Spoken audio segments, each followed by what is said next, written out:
What's up? It's your boy Will the Thrill back to you with another video. I know I've taken a couple weeks off.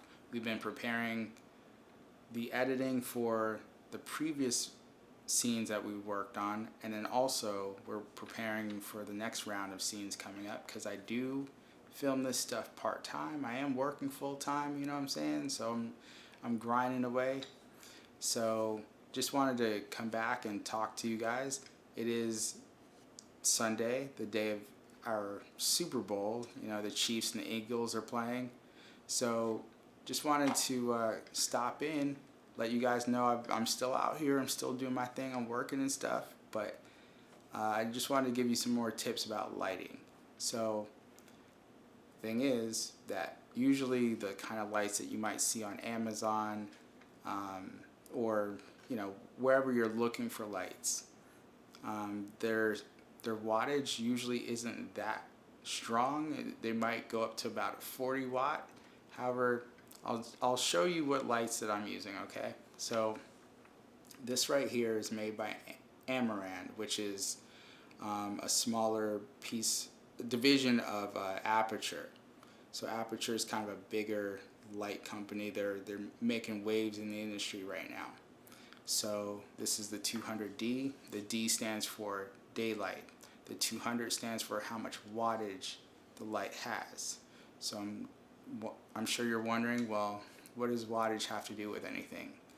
The wattage determines how far the light can be thrown onto a subject. So imagine you go into a store and there's a bunch of different camera equipment in there and they have lights.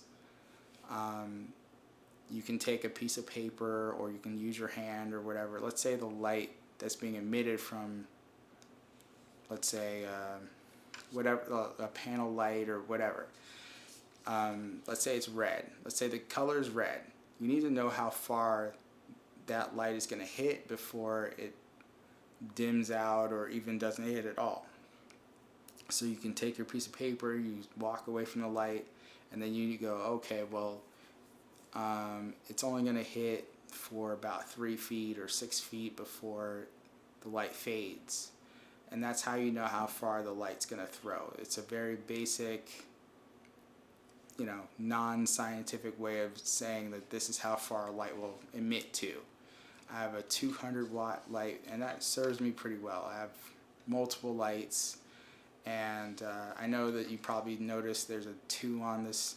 I number my lights, so with Aperture and Amaran, what they do is they have an app on your phone that you can control the lights and tell them what to do without having to go onto the actual backside where the panel is and mess around with it, okay? So yeah, I number mine that way.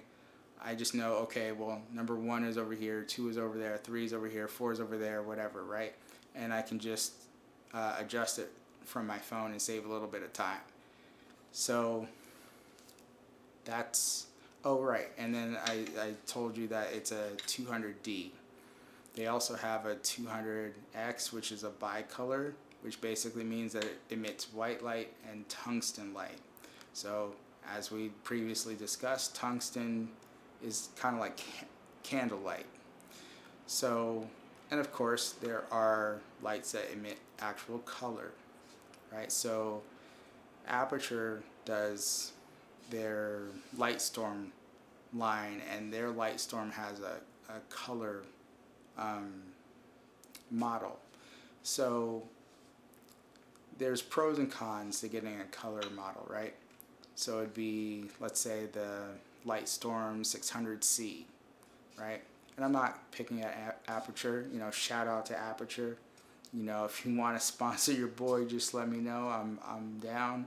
But I'm just saying that with color lights, what can sometimes happen is that they're not quite as correct as gels, but they're still great. So a lot of industry filmmakers still use the color versions of these lights.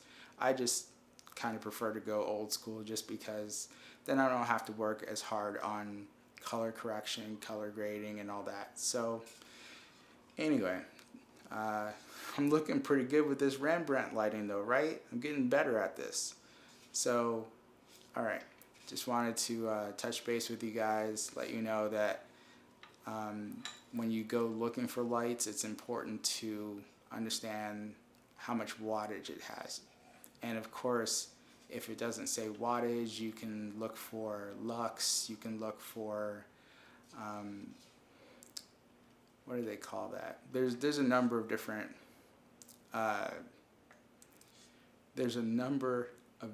things you can look for that all mean the same things roughly. So they do have conversion tables for them. I'm not going to get into details for that. Maybe in an upcoming video I'll go into the ways you convert those, and that way you can tell how much light you're going to get if you get one of those random denotations of what the light's going to do. Okay? But we're not going to go into that right now. I just wanted to let you know this is what I use. You can use that. You can use a different one. You can use something from Nanlite. You can use Godox. You can use all sorts of different Quasar. You can use all sorts of different companies. This is just what I use. So, but I at least wanted to talk to you about wattage and throw and let you know that it's beneficial to look for that. That way you can, for example, this light right here that I'm using right now, it's 200 watts, right? It's maybe 1.5 feet, 2 feet away from me, and I have it down at 25%, like 25% power. If I was to go full on 100%, this thing would be blinding me.